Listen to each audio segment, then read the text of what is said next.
Ya, Assalamualaikum warahmatullahi wabarakatuh. Kembali lagi bersama saya Abdullah Azam. Pada video kali ini saya coba akan membahas tentang set. Ya, masih sama seperti video sebelumnya, yaitu list dan tuple. Set ini juga merupakan data collection ya. Jadi ada beberapa data yang bisa kita simpan di dalam set ini. Perbedaannya adalah untuk set ini dia data yang tersimpan tidak beraturan ya, atau tidak berurutan, dan juga tidak memiliki indeks sama seperti yang dimiliki oleh list dan tuple. Jadi untuk set ini tidak seperti list dan tuple, set tidak memiliki indeks. Kemudian perbedaan yang lain, untuk set ini dia ditulis di antara curly bracket. Jadi dalam kurung yang kurung kurawal ya istilahnya. Oke, untuk implementasinya masih sama, kita akan menggunakan Jupyter Notebook yang ada di dalam Anaconda. Oke, kita langsung saja praktekkan ya. Oke, kita akan membuat file notebook baru ya seperti biasanya. Kemudian kita rename, misalkan di sini namanya set. Oke. Seperti biasa kita buat variabel baru ini set. Kemudian di sini untuk set itu disimpan di dalam di antara curly bracket kurung kerawal. Oke, kita tuliskan untuk datanya. Misalkan masih sama buah-buahan dulu ya, apel, pisang, kemudian jeruk. Kita printkan ini set. Oke, kemudian tidak seperti list dan tuple. Jadi karena di sini dia tidak memiliki indeks, sehingga kita tidak bisa mengakses itemnya ya, item yang ada di ini set ini berdasarkan indeksnya ya, karena tidak memiliki indeks. Tapi untuk looping dia masih bisa, misalkan ya for x ini set. Oke, kita printkan x-nya. Ya, dia bisa tampil satu persatu. Kemudian kalau kita akan mengecek apakah sebuah item itu ada di dalam set tersebut, kita bisa menggunakan logika if ya. Jika misalkan seperti yang kemarin, pisang in pakai operator in ini set. Kalau ada, maka kita printkan ada. Jika tidak ada, maka else ya, else kita printkan tidak ada. Sorry, ini karena string kita pakai kurung, tanda petik ya. Oke, ada, karena pisang ini ada ya. Kalau besar ya tidak ada. Jadi untuk ngecek apakah item itu ada di dalam set tersebut, kita bisa menggunakan logika if. Kemudian untuk menambahkan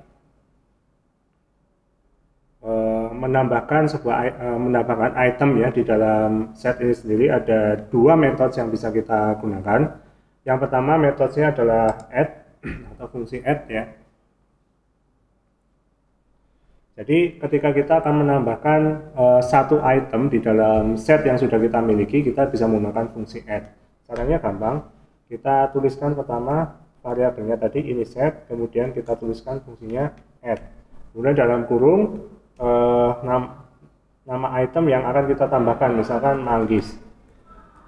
Oke, kemudian kita printkan ini setnya. Kita lihat kondisi terbaru dari variabel ini set, ya ini sekarang sudah tertambahkan data manggis.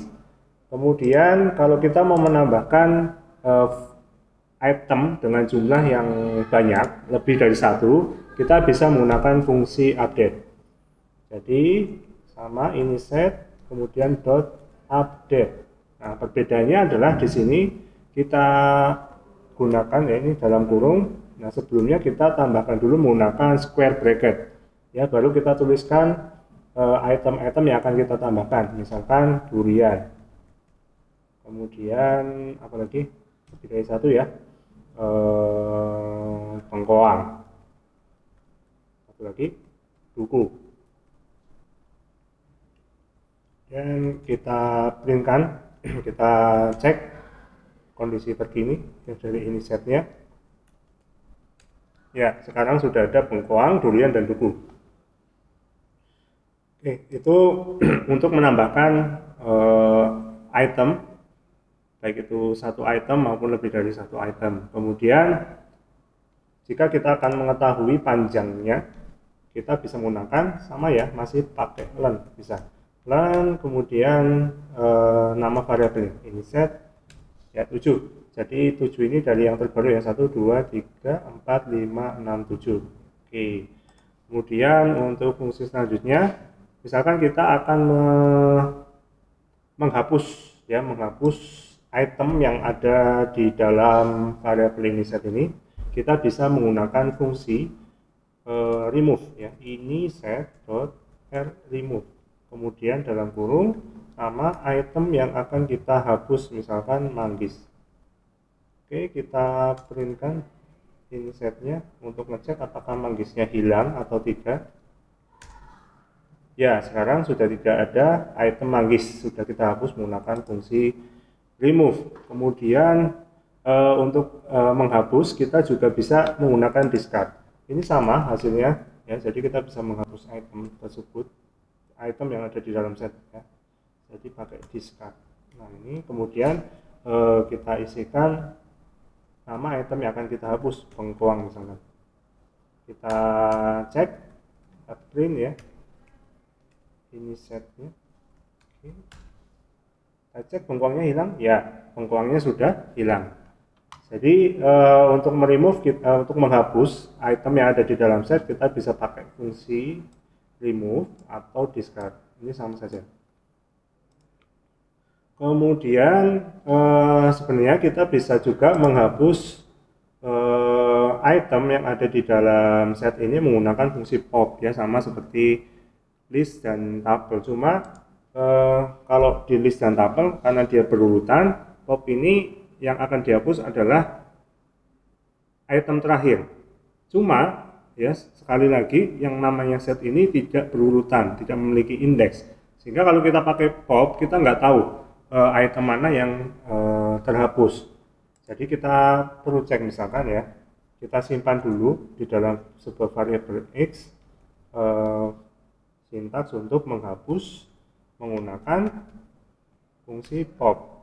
Ini kemudian kita printkan, jadi supaya kita tahu item mana yang dihapus. Kemudian kita printkan lagi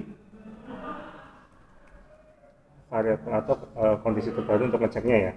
Oke, yang terhapus adalah pisang. Nah, ini kalau kita lihat dia ada di awal.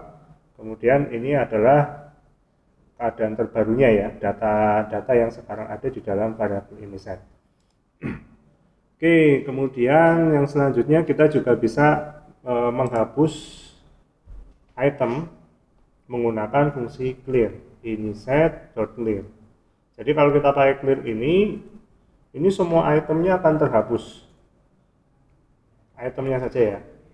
Beda dengan nanti fungsi del itu akan menghapus sevariabel-variabelnya, jadi semuanya akan dihapus. Tapi kalau ini hanya mengosongkan item-item yang ada di dalam inset tadi. Print inset. Ya, sekarang sudah kosong, dia hanya muncul set ini aja, tapi masih terbaca untuk variabel setnya. Beda ketika kita gunakan del yang sesama del spasi ini set. Nah, ini kalau seperti ini kita printkan ini setnya, maka yang terjadi apa ya, yang terjadi akan error ya, karena untuk variabel ini set ini sudah terhapus ya. Name ini set is not defined, jadi udah nggak ada. Kemudian kita juga bisa menggabungkan ya, dua set yang berbeda. Misalkan kita punya set 1 isinya, ini jangan lupa ya, pakai curly bracket A, B, C. Oke, kemudian set 2 terus sama dengan 1, 2, 3, 4 misalnya. Kemudian kita bisa menggabungkan ke dalam set 3, tidak seperti yang kemarin ya, list atau tuple kita bisa pakai operator penjumlahan. Nah, di sini kita gunakan fungsi union. Oke, kemudian set 2 mana yang akan digabungkan ke dalam set 1, kemudian disimpan ke dalam variabel set 3. Oke, kita printkan set 3-nya. Set 3.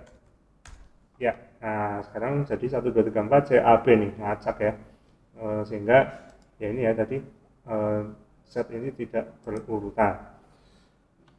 Oke, kita juga bisa menggabungkan dua ini ya menggunakan update. Jadi set 1 misalkan kita update, kita gunakan update. Jadi nanti misalkan update set 2. Jadi item yang ada di set 2 akan dipindah atau ditambahkan ke dalam set 1. Kita printkan set 1-nya.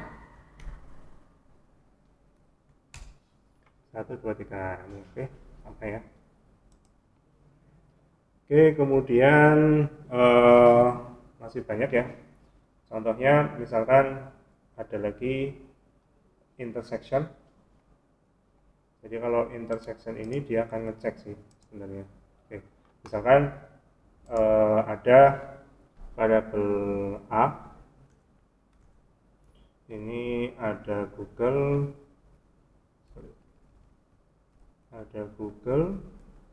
kemudian Samsung, kemudian Apple, kemudian variabel B, ini ada Apple, banana, kemudian apa lagi, orange. Oke. Kalau pakai intersection, misalkan kita simpan ke C, ke A dot intersection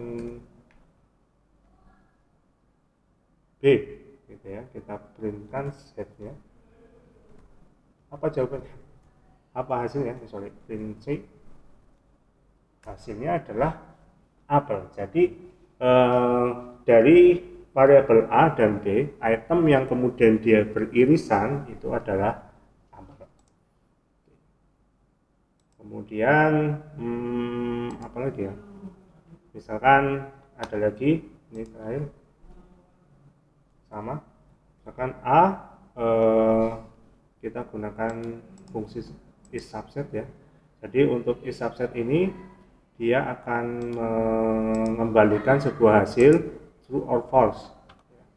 Apakah kemudian semua ada is subset.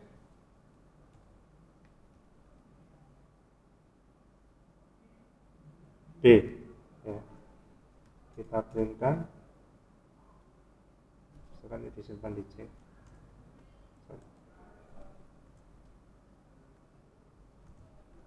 Ini kemudian kita printkan C-nya. Jawabannya false.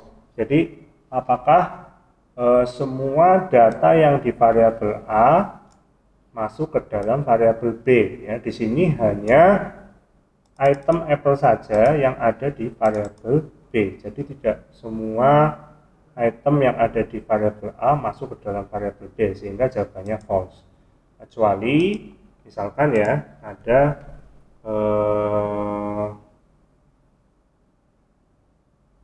misalkan tadi ada set 1 ya, kita pakai ini aja. Nah ini misalkan kita punya set 4